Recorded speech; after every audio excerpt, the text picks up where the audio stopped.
Chapter 12. Everything. That meant they knew about Andy and Christy. They knew Felicia was a killer. Felicia stepped up to the wall. She reached out and touched a drop of the glossy red liquid. She rubbed it between her fingers. Not blood, she thought. Paint. And it's not quite dry. Whoever did this hasn't been gone long. Felicia quickly checked every floor of the house. Empty. She thought so. It didn't make sense for someone to leave her that message and then wait around for her to find it. She hurried into the kitchen and filled a bucket with warm, soapy water. She grabbed as many sponges as she could find and headed back to the den. Felicia set the bucket in front of the paint-smeared wall. She dunked a sponge into the warm water and attacked the huge red letters. She scrubbed until her shoulders ached, until her arms trembled. I'm not going to let you win, she thought. It's going to take a lot more than this to beat me. Felicia hauled the bucket back to the sink and emptied it. She shuddered as she watched the red water splash onto the white enamel. Felicia wrung out the sponges and refilled the bucket. She dumped some food in Miss Quiz's bowl and gave the cat some fresh water. Then she grabbed the bucket and returned to the den. She scrubbed until no trace of the red paint remained. Then she gathered up the professor's papers from the floor and arranged them neatly in the desk. Felicia stretched her arms over her head until she could feel her muscles straining. Then she bent over and let her palms rest on the floor. Her muscles felt tight. She took a deep breath and tried to relax deeper into her stretch, but she couldn't stop thinking about someone breaking in and going through all her things. Felicia straightened up with a sigh. Now I have to get started on my stuff. By the time she had the room back in order, it was 5 in the morning. Only a couple of hours of sleep before school, she thought. Felicia wished she could skip a day, but cutting school was dangerous. She didn't want to give her teachers or the principal any reason to start asking questions about her parents. That could be dangerous. Are you okay? Nick asked that evening. Huh? Felicia asked, yawning. I said, are you okay? Nick repeated. He sat across from her, chewing a Burger Basket Belly Buster, their biggest seller. They had decided to spend their half-hour dinner break outside behind the restaurant. A small picnic table for employees sat near the dumpster. I'm fine, she finally answered. You haven't touched your food. Felicia groaned and pushed her meal aside. If I eat any more deep-fried food, I'll hurl. What's going on? He asked. You look exhausted. Felicia almost wished Zan were working that night. She didn't feel up to a heart-to-heart conversation with Nick. I haven't been sleeping, she answered. Nightmares? He asked. Her eyes narrowed. What do you know about it? Nothing, he replied, but that's one reason why people don't sleep. Another is stress. You don't know anything, Nick, Felicia muttered. Just forget about it. You're right, he agreed bitterly. I don't know anything. Not one thing.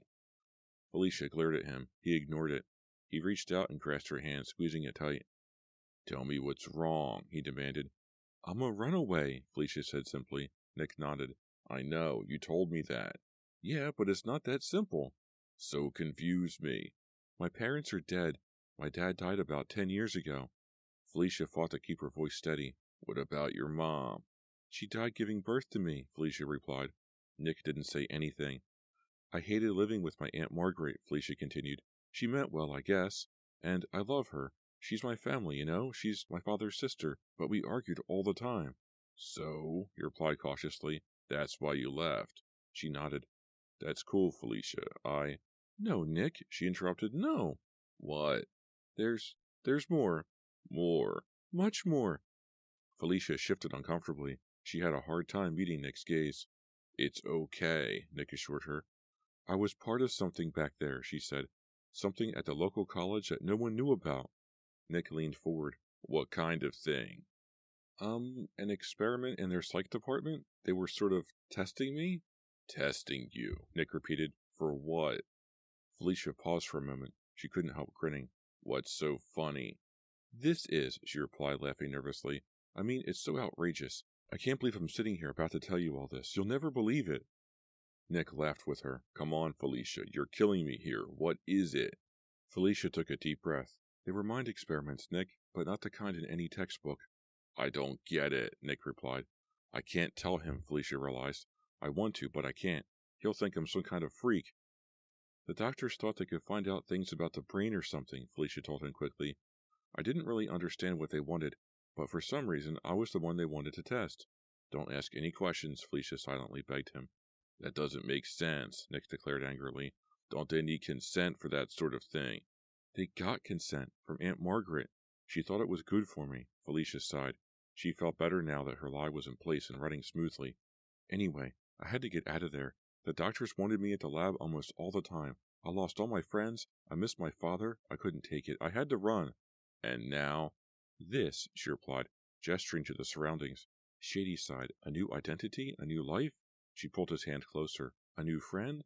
Absolutely, Nick agreed with a smile. He leaned forward and kissed her on the lips. Felicia blinked. Nick! Nick shrugged. It was my turn to kiss you. A warm feeling rushed through her body. Finally, she could be close to someone, even if she couldn't tell him everything. Nick leaned toward her again, his eyes focused on her lips. Felicia tilted her head, ready for his kiss. Bang! The back door to the restaurant flew open. Felicia jerked away from Nick. She felt her face go hot. Barry stuck his head out. Back to work, drones. Thank goodness that wasn't Zan, Felicia thought. She tossed her trash in the dumpster and hurried inside without waiting for Nick. At 10, Barry locked the front doors. A few minutes later, someone knocked on the back door. I got it, Felicia called. She set her pile of dirty trays by the big sink and pulled open the door. Zan stood there, dressed all in black, from her boots to her leggings to her long sweater. Her eyes appeared even bluer than usual. You and Nick working alone tonight, huh? Zan asked. Not really. Barry is here. Please don't let me blush, Felicia thought. She stepped back and Zan strolled through the door. Hey, Nick, your chauffeur is here, she called. She grinned at Felicia. Nick trotted into the back room. Zan grabbed him by the hand and tugged him toward the door. Let's get out of here. I hate being in this place when I'm not working. See you tomorrow, Nick called over his shoulder. He caught Felicia's gaze and held it for a long time. Then he was gone. Felicia waited a few minutes to gather her things and punch out. She didn't want to watch Nick and Zan drive off together. You need a ride, Barry asked, as she headed toward the back exit. No thanks, I'll walk. I need the exercise. Barry nodded and saluted goodbye. Felicia opened the back door and inhaled the chilly night air. She heard voices, angry voices. Nick and Zan. Maybe I can leave without them seeing me, Felicia thought. I don't want to barge in on them in the middle of a fight. She slipped past the dumpster, staying close to the wall. Then she heard something that stopped her cold. You watch yourself, Nick, Zan warned him. I know the truth about Felicia. I know everything. Chapter 13. Zan knows. A chill shot through Felicia's body. Is Zan the one who wants to hurt me? Did she steal my driver's license and paint that horrible message on Dr. Jones's wall? Felicia hurried around the corner of the burger basket. She didn't want Zan to see her and realized that she had heard. Just stay away from her, okay? She heard Zan yell, her voice high and shrill. Felicia started to jog. She felt her power swelling inside her. No, she ordered herself, don't let it out. Felicia concentrated on the sound of her sneakers hitting the pavement. Stay calm, stay calm, stay calm. She repeated the words over and over in time with her footfalls. She felt her power retreat. Maybe I'm finally learning to control it, Felicia thought. She slowed to a walk, her thoughts returning to Zan. Even if Zan did take my license, all she would know is my real name and address. That wouldn't tell her much. Except it had my Ridgely address, she thought. Maybe Zan wanted to find out something bad about me, to make sure Nick didn't get too interested. Could Zan have retraced my steps back to Ridgely? Could she have found out about the house on the beach? About the way I killed Andy and Christy? Felicia doubted it.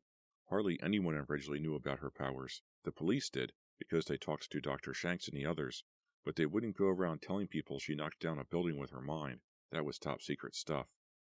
Felicia remembered how cold and angry Zan sounded when she told Nick to stay away from Felicia. I don't know what to do until I find out if Zan discovered the truth, Felicia thought. I need to find out right away. The next morning, Felicia stopped by Nick's locker. Where's Zan? She asked, trying to sound casual. I don't know, Nick replied. I haven't seen her yet. Nick? How am I supposed to ask this, she thought. Nick and Zan's problems were none of her business. Unless my name comes up in their fights, she corrected herself. What? Nick slammed his locker door shut. Last night I heard you and Zan arguing outside the burger basket. Nick rolled his eyes and groaned. I'm sorry, Felicia told him. I didn't mean to eavesdrop, but you were pretty loud. Yeah, I know, Nick shrugged. Zan has a real jealous streak. Really? Felicia wished she could be more honest with Nick, but she couldn't risk it. What did you hear us say? Nick asked. Not much, Felicia replied. I walked away. But I did hear her say something like, I know the truth about Felicia? Yeah, Nick snorted. Zan seems to think that the two of us are getting too close. Felicia paused. We are? I don't think so, Nick complained. Zan gets angry and says things she doesn't mean. She likes you, Felicia, she really does, but she's just jealous sometimes. So what does she know about me? Felicia asked, careful to keep her tone even. Nothing, Nick replied, but in her mind she knows all about the relationship we've been having. I keep telling her we're just friends. Friends who keep wanting to kiss each other, Felicia silently added, but she felt relieved. Zan didn't know any more about Felicia's past than Nick did. Felicia felt embarrassed that she assumed the worst about Zan, but it had sounded as if she knew a horrible secret about Felicia. Felicia, Nick asked. Yeah? This whole thing with Zan, I smoothed it over last night. She's not angry or anything, but can I ask a favor? Sure. I'm sorry if last night upset you, but I don't want you to blame Zan for any of what you heard. He gazed at her intently. I'm not really upset, Felicia said quickly. That's good. Zan's been through a hard time. It was pretty bad. She doesn't mean to be mean. Try to be extra nice to her, okay? For me?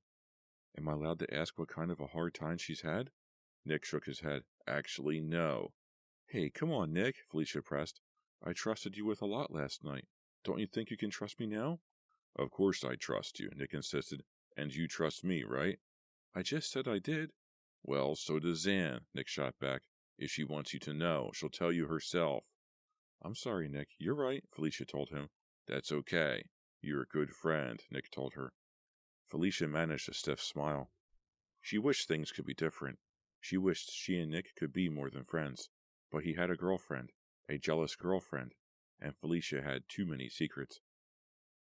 Friday at last, Felicia thought a few days later, and she had the night off. She could use it. It had been a rough week.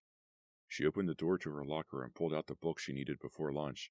After school, she promised herself she would go straight home and kick back, maybe even take a nap. She still hadn't caught up on the sleep she lost on her all-night cleaning spree. Felicia? Felicia shut her locker and turned around.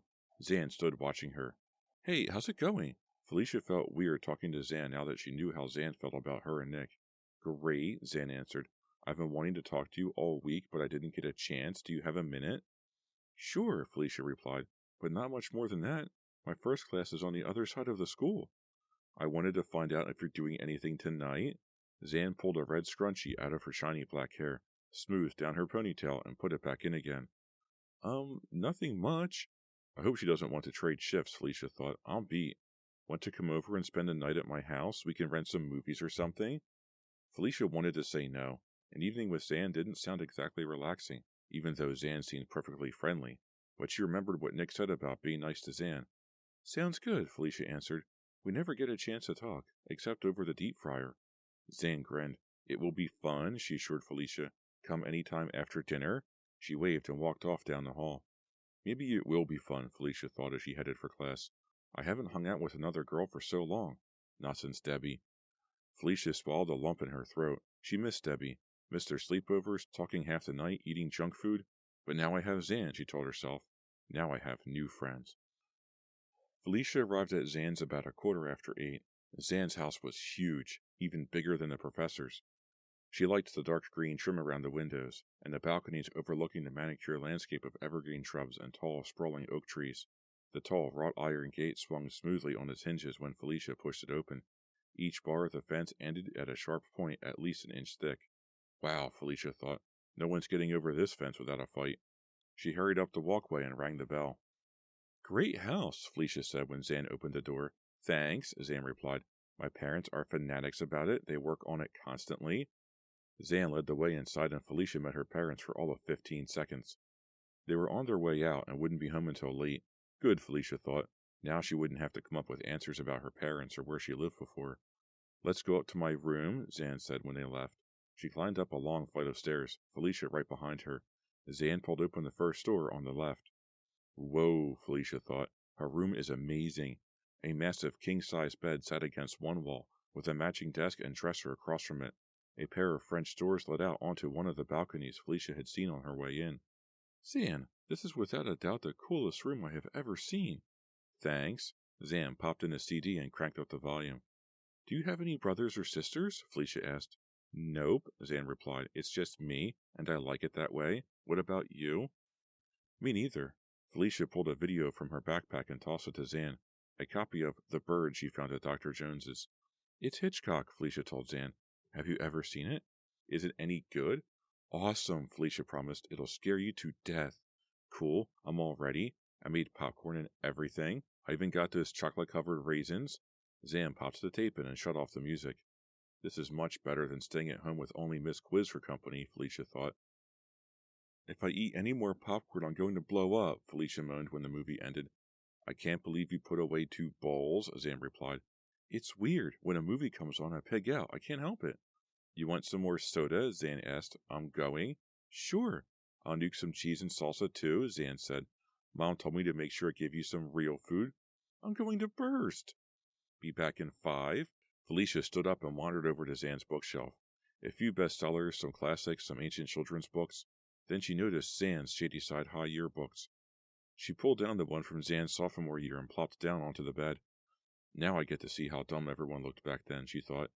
She flipped through, glancing at the pictures. She spotted one of Nick and couldn't help giggling. He had such a round baby face, and he was definitely having a bad hair day. I don't need Zan to walk in and find me staring at a picture of her boyfriend, Felicia thought, especially now that everything is okay between us again. Felicia turned the page. It felt thicker than the other pages. It's too stuck together, she realized. She carefully peeled the pages apart. A picture of Zan stared up at her. But who was she with, Felicia wondered. The other half of the photo had been inked out with a brown marker. She could only read half the caption. The couple most... Felicia listened for a moment. Was Zan coming back upstairs? No.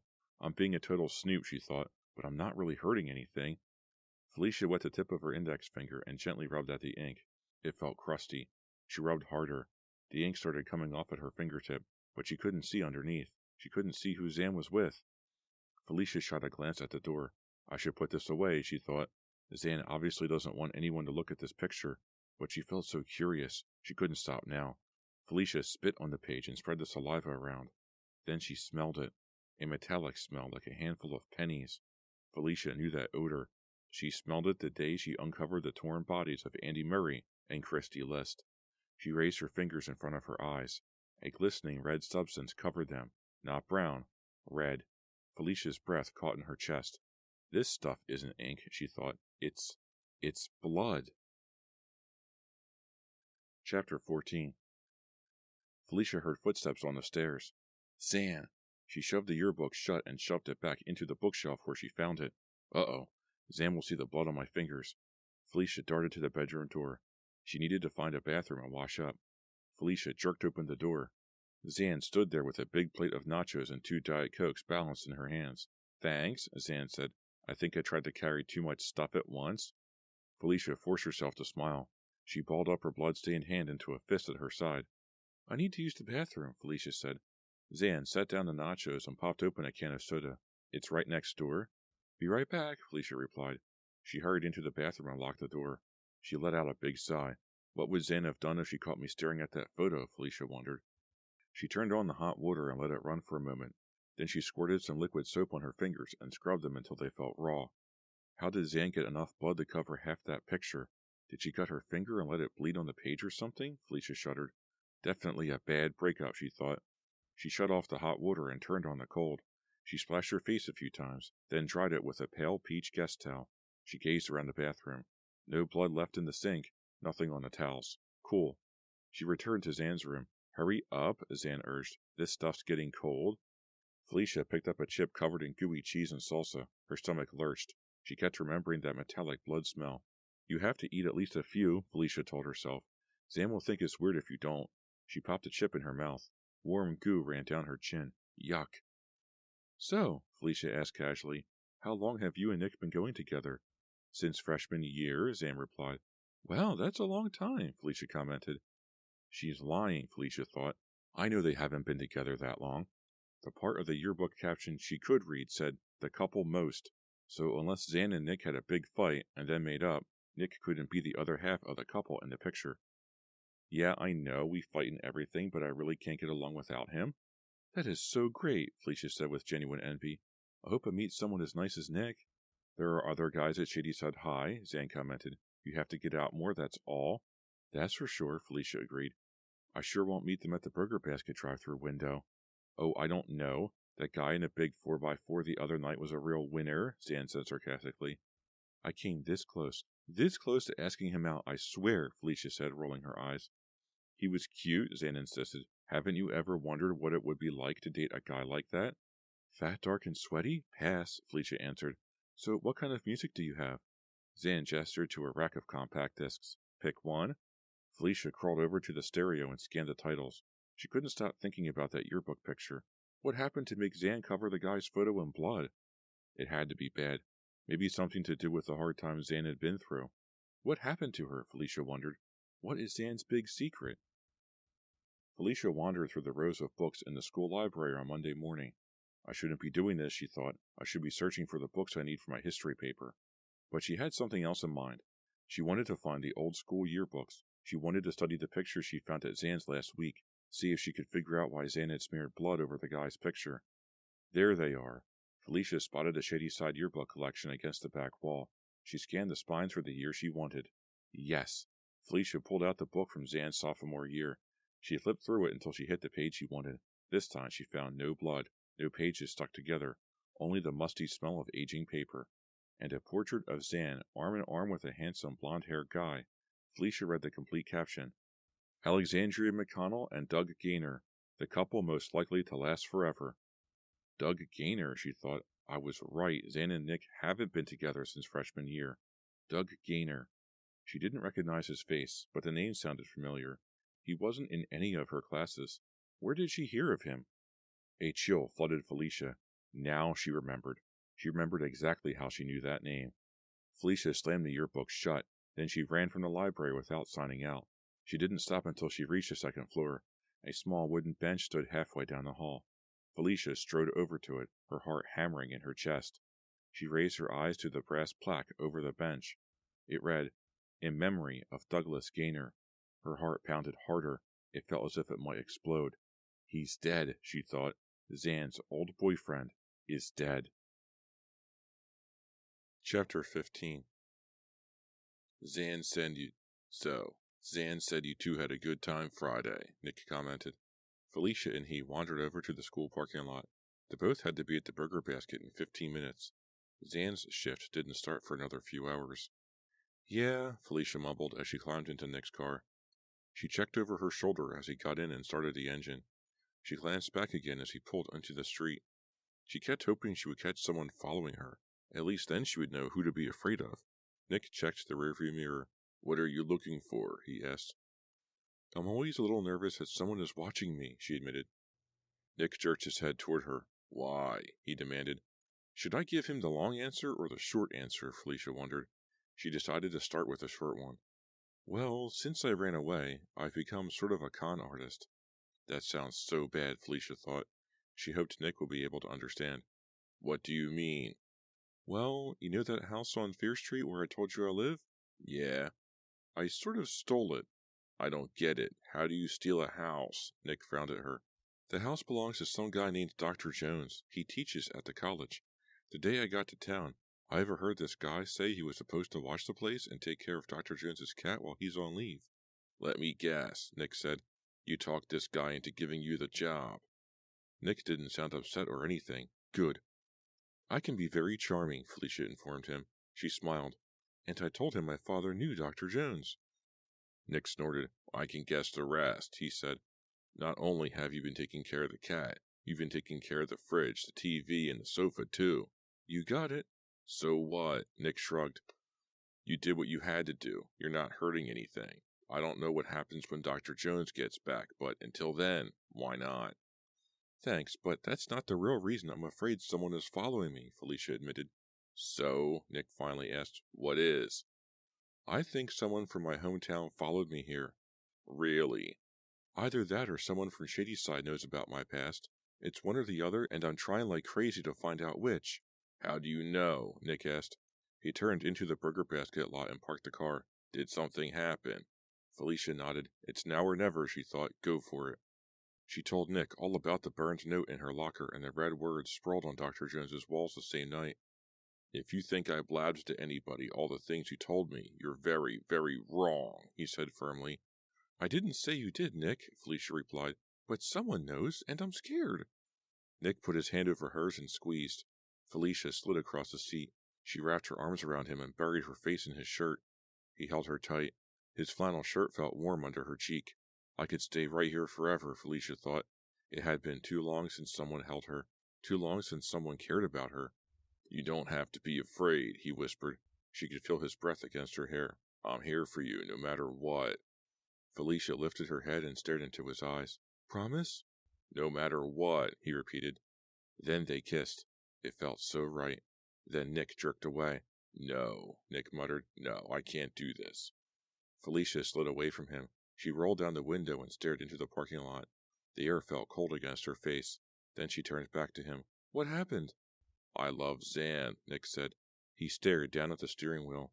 I don't believe you. Felicia could hardly believe she said that out loud, but it was true. She just didn't believe he loved Zan. I think you're afraid to break up with her.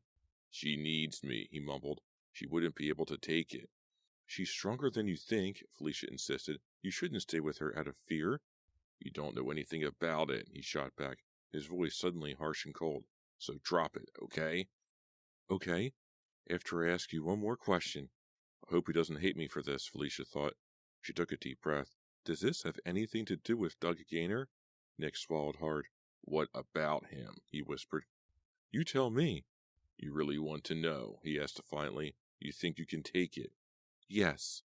Zan killed him. Chapter 16. What? Felicia guessed. It was an accident, Nick cried. Don't look at me that way. It was an accident. What do you mean? Felicia demanded. Either she killed him or she didn't. She didn't mean to, Nick replied. I know she didn't. What happened? It's a long story. Give me a break, Nick, Felicia said angrily. First you tell me she killed him. Now you're saying it was an accident. You owe me an explanation. Nick sighed. Doug died a couple of years ago. Zan didn't come to school for a long time. She had shrinks and tutors and more shrinks. Her parents have some bucks, you know. Anyway, we started going out about 6 months ago. But what really happened to Doug? Felicia pressed. I'm getting to that, Nick snapped. Zan and Doug started going together in 7th grade. That's 5 years ago, Felicia. Man, I didn't go on my first date until sophomore year. Everyone thought Zan and Doug were the real thing, but then Doug got bored or something. He went out with someone behind her back? Felicia asked. I don't really know for sure, Nick replied. No one does. He went on one date with a girl named Kathleen Clark. Her family left town a long time ago, but no one is sure if Doug actually broke up with Zan first. Felicia nodded. It doesn't matter which way it happened, he continued. The bottom line is that Zan found out. And she freaked, Felicia said. Yeah, you could say that. Doug came to see her the next night. I think he felt bad and wanted to apologize to Zan. He seemed like a cool guy, you know, not the kind that ran around on his girlfriend. Anyway, they were talking on Zan's balcony. You know the one I mean? Yeah, I saw it, Felicia replied. They started to argue about Kathleen, I guess. Zan went ballistic. She started hitting Doug. He tried to push her away, and she whacked her head against one of the French doors. That made her furious. She pushed back. Nick paused. Then Doug lost his balance, he said quietly. He fell, Felicia concluded. She felt her stomach twist into a knot. Yeah, but that's not what killed him. Felicia felt confused. Huh? What killed him? Nick swallowed hard. You know that wrought iron fence that surrounds the property? Felicia covered her mouth. She could picture the fence. Iron with thick, sharp points at the top. 4 spikes sliced through Doug's back, Nick whispered. Another slashed his left arm. He cleared his throat. The TV news said that he didn't die right away. It took some time. Felicia began to shake. What a horrible way to die. And Zan was responsible. Felicia could almost see Zan standing above Doug's impaled body, staring down at him as he quivered on the spikes, as blood poured from his chest, as he gurgled a cry for help through mouthfuls of blood. Felicia wrapped her arms around herself. Doug Gaynor probably saw the spike sticking out of his chest, knew Zan stood above him, knew he was going to die. How horrible. How horrible for Zan. Felicia knew how it felt to live knowing you killed another person. It didn't help to tell yourself it was an accident. It didn't help to tell yourself you didn't mean to do it. Now you understand why I can't break up with her, Nick said softly. I can't put her through that again. Not now. She's not strong enough. She hasn't even been back in school a whole year. The yearbook photo flashed into Felicia's mind. She remembered how every inch of Doug's half of the photo had been covered with blood. Carefully covered, neatly covered. Not even a drop on Zan's half. She blotted Doug out of her life, Felicia thought. She lied to me about how long she's been dating Nick. Is she that cold, that cruel? Could Zan have intended to kill him? If Zan did kill Doug, what would she do to me, Felicia thought. She rubbed her arms. Her whole body felt chilled. I thought those messages were from someone who knew my past. Someone who wanted to make me pay for what happened to Christy and Andy. She drew in a shaky breath, but I was wrong. Zan must have sent me the note. She must have trashed Dr. Jones's den. Zan doesn't care about my past. All she cares about is Nick. She must have been trying to scare me away from him. But I didn't go. Felicia grabbed Nick's arm. Zan must be the one who left me those threatening notes. She felt jealous of me from the beginning, remember? She pointed that butcher knife at me and told me to stay away from you. I thought it was a sick joke. Felicia spoke faster and faster, her fingernails digging into Nick's arm. But Zan was serious. She's going to come after me now. She's going to kill me the way she killed Doug. Stop. Zan didn't kill Doug. I told you it was an accident, Nick cried. First you think some scientists are trying to track you down. Now you think Zan is trying to kill you. Get a grip on reality, okay? Felicia released his arm. Fine, she said, but someone put that note in my locker. Someone painted that threat on the wall. If Zan didn't do it, who did? I never saw any of that stuff, Nick muttered. Felicia felt tears sting her eyes. She blinked them away. If Nick didn't believe her, fine. She was used to being alone. She didn't need him. It's time for work, she said. Barry's going to be out here in 30 seconds screaming at us. You have to promise me something first. What? Felicia grabbed the door handle. She wanted to get away from him, now. You can never let Zan know I told you all this. I promise, she replied evenly. She wasn't going to let Nick see how much he hurt her. Zan will never find out. Find out what? Came Zan's angry voice.